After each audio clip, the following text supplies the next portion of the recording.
Excellent. My apologies, got caught in something, but hopefully that is behind me.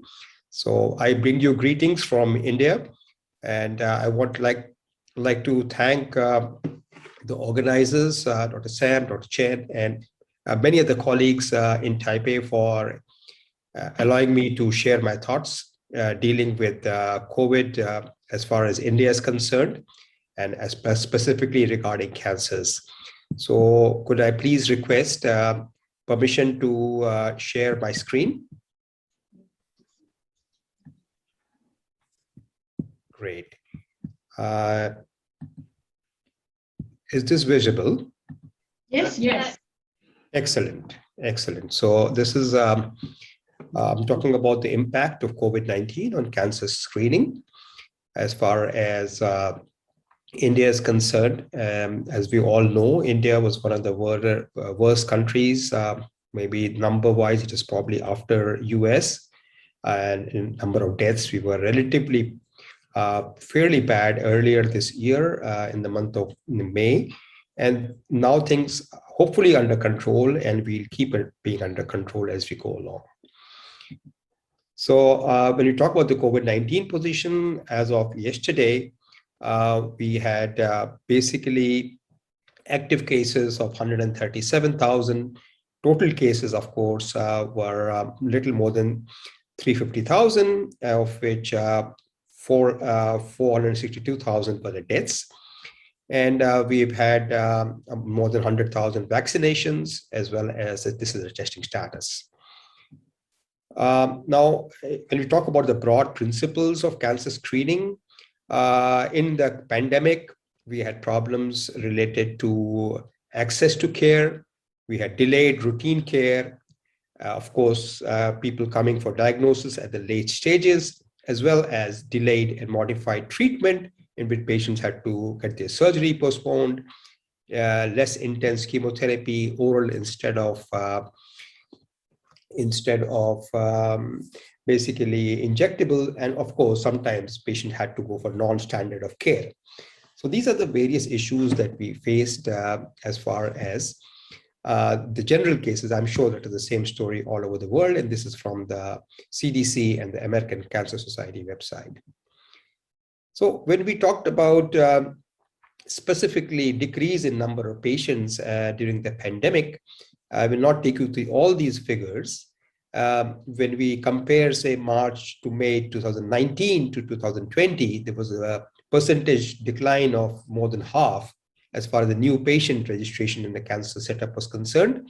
And roughly, if you look at the percentage reduction, that's at the fourth row, we're roughly between 40 to 50% in nearly all the major surgeries, chemotherapy, pathology reporting, everything went down.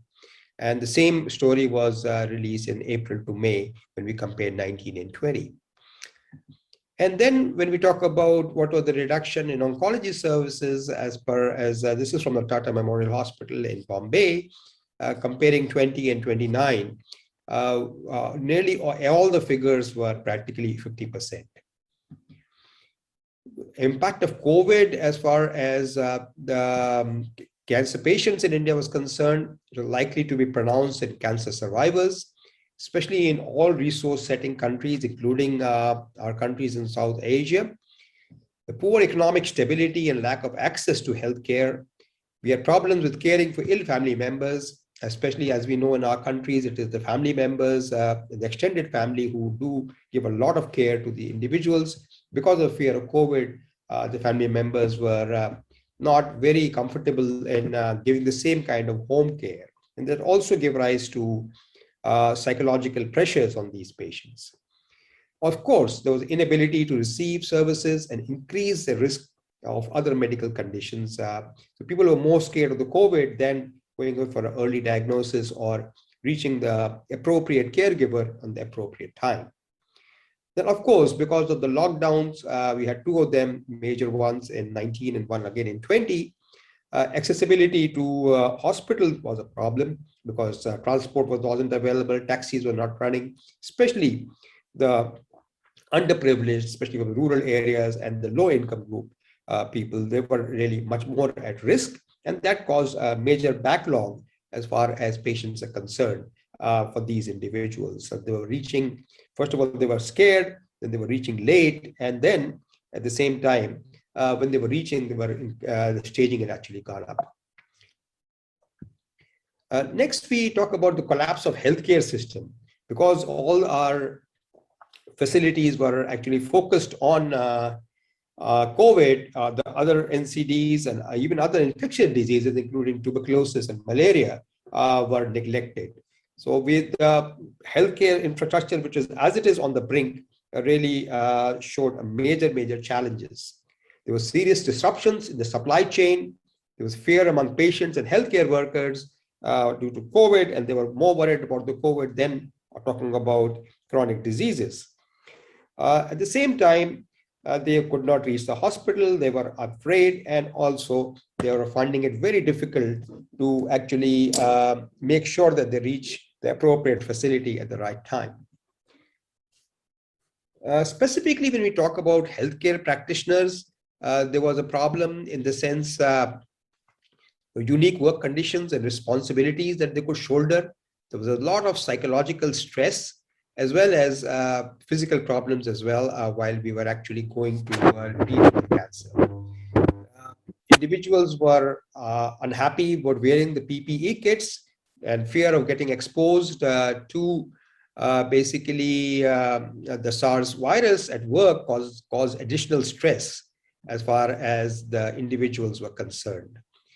At the same time, when we were talking about difficulty in administering the cancer care, when they were worried about reaching their homes to deliver the therapy, it was also a problem, specifically when we talked about anxiety, talked about getting the appropriate treatment for these individuals. Then when we are talking about these healthcare practitioners, including nurses, doctors, physiotherapists, everybody was under the same issues. So this was some of the issues that we actually reported in the ASCO post, in which we had to focus on breast cancer awareness. Everything went for a toss. There was a problem with tobacco awareness and alcohol. Then there was a modification of practices required. So we had to resort to a lot of electronic media, which of course may or may not be as effective on a one face-to-face meeting. So we are slowly getting back to improving the early detection rate in a phased manner. The number on the OPDs is gradually coming down. Field activities have started again, especially as regarding breast cancer. We had specific training for medical and surgical people to standardize, as well as to improve the disease management in the curative stages. Of course, we also had to focus on adopting cost-effective management strategies, and that was where telementoring and teleconsultation came in the picture. Both the physicians had to be gradually get acclimatized to working on a telemedicine, so there were changes in the laws as far as the government is concerned, and how they could actually see in resource-constrained settings to make the optimum use. But I'm happy to report that many of those problems actually proved to be a boon in disguise. Then, of course, we're talking about tobacco being the single most preventable cause of cancer, and not only cancer, but also talking about issues like respiratory diseases, cardiac diseases. So it is fairly well known now, in spite of the initial confusion, that there's a close relationship between tobacco use and severe COVID manifestations. The nicotine exposures, of course, also causes linkage to cardiopulmonary disorders.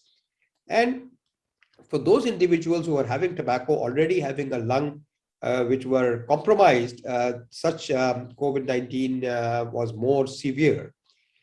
So what we're trying to say, because a lot of people use smokeless tobacco, which is also associated with spitting, nearly 70% of tobacco used in South Asia is the smokeless variety. And when people were spitting, they were also, there's a possibility of spreading COVID. So there was a ban on spitting, which hopefully will be continued even after the COVID. And what we are really saying, if everything goes well, the pandemic could be just proving to be a game changer, as well as the teaching moment that we were waiting for, hopefully to achieve at least, if not a tobacco-free, at least a tobacco reduction kind of a story. So this we published in Respiratory Medicine earlier this year. When we talk about cancer screening and the use of social media, there was maximal use of social media platforms, both, for example, on the Facebook, Instagram, and WhatsApp, to deliver cancer screening awareness and also to make sure the measures taken by the cancer patients in the pandemic. Unfortunately, it also gave rise to a lot of misinformation, and a lot of messages were forwarded from groups of people. Instead of reaching 5 or 10 people, it reached hundreds of people. So there was a infodemic, if I may call it, in addition to the pandemic. And we were very careful. There was a lot of move from the government and other organizations to fact check information which was being sent across. And there was a limit to number of people can be forwarded, especially sensitive information, which proved to be a major problem. A lot of people prefer to believe in social media messages than the messaging coming out of physicians or the government or various other bodies who could influence decisions. So it was very important to adopt evidence-based and tailored strategies for focusing on cancer patients, making sure that they do come in earlier, getting earlier diagnosis, making sure the right precautions were taken regarding the pandemic, use of a mask, using of hand washing, and to convey the message that it is far more crucial for them to actually get an early diagnosis of their cancer rather than to worry about getting the infection. Then what are the opportunities and solutions? I talked about application of telemedicine as far as health is concerned, not only cancer, but in all other diseases. So this increase in efficiency, efficacy, as well as reach, where people sitting in far-flung areas do not have to travel all the way. And also, there was a provision of financial counseling and assistance for these cancer patients, which was more difficult to reach from the teleconsultation point of view. But it was easier for us to reach these individuals, to tell them what are the facilities as far as treatment is concerned, which is the closest hospital near to them, as also to convey information and clear doubts for these individuals, which may not have been possible on a physical basis. So when we talked about the COVID-19 measures taken at the Tata Memorial Hospital, this was published in New England Journal of Medicine earlier this year. So when we talked about what are the care, so complex surgeries was actually still there was a prolonged intensive care, so they were given the priority where it required multiple blood transfusion. Similarly, the doses were changed to hypofractionated doses where possible, for example, in breast and prostate and lungs, as well as palliative chemotherapy, radiotherapy, instead of being given at one dose, it was given in a fractionated and weekly regimes, single doses as well.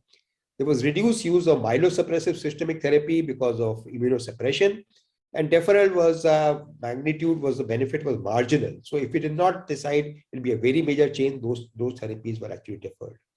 Similarly, talking about patient-directed things, the screening camps were established outside the hospital to reduce patient visits, stringent restrictions on relatives and friends who were accompanying these inpatients, and teleconsults. At the same time, hospital preparedness was the issue. So establishment of standard operating protocols for suspected COVID-positive patients were used for simulated drills. Establishment of fever clinic and creation of isolation ward within a cancer hospital, probably this was the first time. Similarly, for employees, we had to make sure that high-risk individuals were given paid leave. There was rotation of staff to ensure there was a fallback option for people who used to take leave either for themselves or their family members or friends. And also, the hospital provided transport to those individuals who came from very far-off places, and to make sure that they did not get caught in the transportation lockdown. So all these various methods were actually used, and I'm happy to say that these tertiary care hospitals, including Tata Memorial, could carry out most of the work that they were doing earlier with minimal amount of disruption. So as far as India is concerned, when we talk about management of cases, potentially curable diseases, there could be actually get substantial benefit for treatment. They were given the highest priority. Strategies have been made for balancing minimum exposure to COVID to these individuals. Quickly, the best practices and guidelines were shared not only for India, but for all cancer hospitals in not only within the country, but outside in the many developing countries as well. Back-to-back webinars and seminars were held to sensitize the patients about cancer care. And there is a combination consortium of more than 150 countries They were also 150 hospitals, cancer care hospitals, both government and private. They could adopt these best practices. Post-COVID, what we are recommending is possibly looking at mobile breast screening so the patient don't have to come. Similarly, for cervical cancer, colonic cancer, using the FIT or the Cologuard. And generally, one should be talking about proactive outreach to patients due to the screening, social media communication to improve and to be evidence-backed. Initial assessment what can be done via telemedicine, and those can be used as a triage for those individuals. Similarly, social distancing precautions and masking as far as possible. So with those words, I would like to thank you for your very kind attention and apologize for my delay. And these are the various issues which I'm sure all countries are following in Asia. We really wish to say that in view of the ongoing pandemic, it will be great if these measures are continued to be followed, at least in closed spaces. Make sure you're wearing your mask, gloves, and coughing into your elbows, using sanitization and maintaining social distance. Thank you so much for a very kind attention. And also the organizers, I would be very happy to answer questions if any.